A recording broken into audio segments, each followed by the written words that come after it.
Welcome into Tuesday, everyone. This is our Tuesday Tips for Parents series. Today we are doing a show on motivating teens. There is an article on our Facebook page as well that you can read if you want to print any of the information off. Read it. Again, send us any questions that you may have, comments, anything else. If you want any further information in depth, we will be glad to give you that information.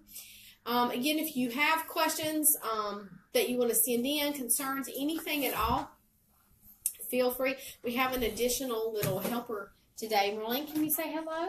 Look at my phone and say, hey.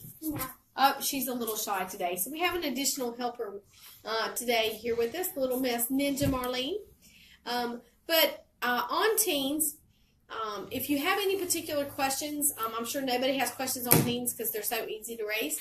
You can call or text us at 336-270-6825, or you can email us at skillz4kids@outlook.com, and that is spelled SKILLZ, the number 4, kids, KIDZ. So, right into dealing with motivating teens. Teens do not have, if you all could hold for one moment, little Miss Ninja Marlene needs to go potty. Let me get somebody to take her real quick. Miss Whitney, can you take Marlene to go potty, please, ma'am? Thank you. Sorry, everybody. I guess kind of like the unpredictability of teens, little toddlers can also be very unpredictable, and they pick the worst times for everything, right? But we just kind of have to roll with it and do what we can do. So, with teens, motivation for them a lot of times is not their intelligence. Teens, although we're like, oh my God, teens are so stupid and they make these dumb choices and I wish they would just make better choices. Teens are not dumb. They're not stupid. Teens have so many things that are taking place with them and going through their minds and emotions that they don't have the ability yet to deal with as an adult. Although they think they're adults and they think they can make adult decisions, we know that they can't. And the reason they can't is just simply everything seems to sort of come down on them at one time. And peer acceptance is very, very important to them, and they work so hard for that, and they're so afraid of any decision they make that it not being the right decision as far as peer acceptance. So we have to motivate them a lot. We have to really get in there and ask them, what is it you want, and how do you think you're going to get there, and is what you're doing right now, today, going to help you meet your goal? Or is it going to make you further away from the goal that you have? We have to constantly ask them that. We may even have to say, when you were younger, when you were a kid, and to us that seems so silly because we're so much older than they are. We have so many things to fall back on that they don't. But ask them, when you were younger, is this a dream you had? What did you want? What did you want to get out of life? How did you see yourself being as the infamous teenager that you hope to be one day? And is who you are right now, is the decision you're making helping you to get to who you wanted to be when you were younger? That helps them to a little bit more clearly see the goals that they had and that maybe they still have. But they just need extra support. They need support from friends, family, teachers, peer groups, any place that they can get this extra support. They definitely need it. As parents, there are a few things that we can do that sometimes, because teens act like they don't want it, we sort of give up on it. The first thing is just simply paying attention.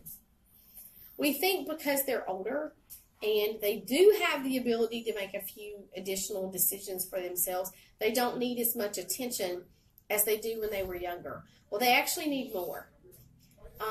They just, it's not cool to accept more. It's not cool to say that you want more attention. So sometimes we sort of have to enforce the attention just a little bit more. So we need to know what's going on at their school. What assignments are they being assigned in school? What is everything that's going on with them? How are their friends? Do they have a lot of friends? Are their friends a supportive group of friends? What interests do they have as far as outside activities? Do they want to make a sports team? Do they want to cheer? Do they want to dance? Do they want to participate in martial arts? Do they want to do gymnastics? What is it that they really want to do? And let's take an interest in that and pay attention to everything that they need every day. Sometimes we pay attention very overtly, and they know we're paying every bit of attention, and they probably roll their eyes and, Mom, Dad, you're so embarrassing, and that's okay because they do like that. And sometimes it's more of just listening when they think you're not listening. Paying attention when they don't realize that you're paying attention, because you can learn a whole lot when they think that you're not paying attention. The next thing is to communicate. Ask questions. When you ask questions, expect answers. Don't let them by with, oh, I don't know, or, whatever. Get an answer. Keep probing. Keep asking. Communicate with their friends' parents. Communicate with teachers. Communicate with other family members that maybe they're close to, so that you as a parent can come up with the best way possible to help them. Sorry, Miss Marlene is helping us once again with some additional music. It's okay, baby. A big thing for parents is don't make excuses. Okay? So many times we make excuses for our kids. Well, my kid is not doing well here, or they're not attending their practice, they're not putting their time and effort into homework or into going out with their friends because they have this particular disability. This particular situation is going on in their life. Their friends weren't as supportive as they had hoped. So we make every excuse in the world that we can for our kids. When we do that, we actually hurt our children. So we want to hold them to certain expectations. We do want to make sure that the expectations are real, that they are realistic. However, realistic doesn't mean too low. It just means that they are realistic. They're not, that they are achievable. But we want to hold them to those expectations, and we want to push them to reach those. We do want to recognize their achievements whenever they make them, because any child, but especially teens, that are struggling in any area, every achievement is a major milestone to them. And if it's not recognized by the most important people who are around them, then what difference does it make? It doesn't really matter anyway. That's what they think. So recognize any achievement that they have made, regardless of how big or small you think it is. Remember that it is huge to them.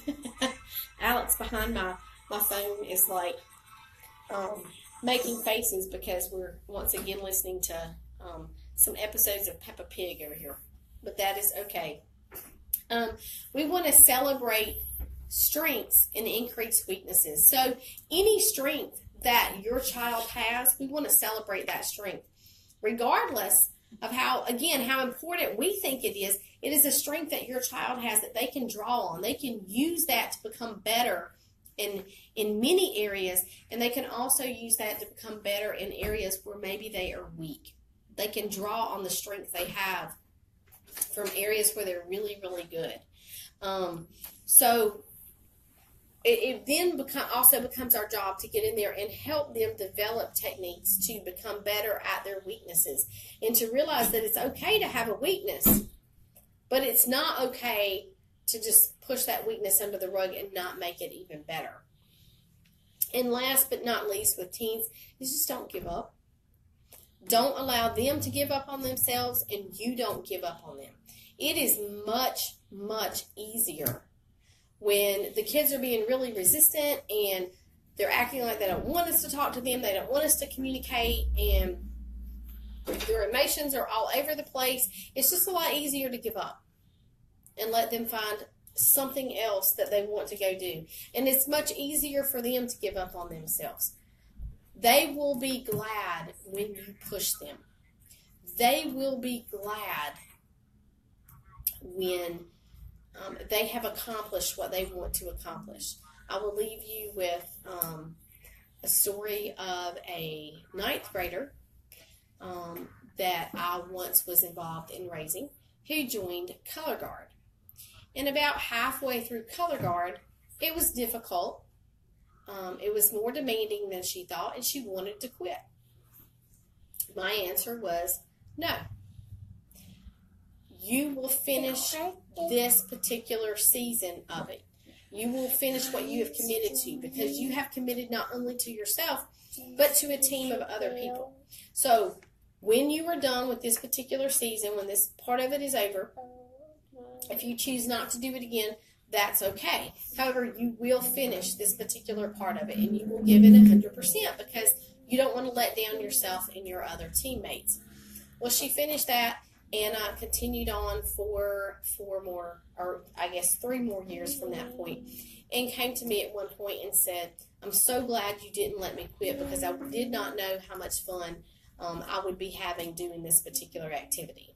So, as a parent, realize you are not going to get instant gratification from your child. You're not going to get an instant thank you from your child. You may never get one.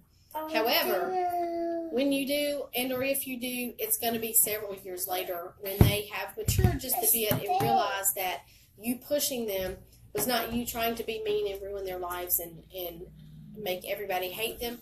It was for their own good. I do hope this particular series today has helped you somewhat, and I hope that you all have enjoyed the additions that little Ninja Marlene over here has made for us. Again, please do submit any questions that you have or anything that we can do for you, and we hope to see you again next Tuesday. Thank you, and I hope everyone has a great week.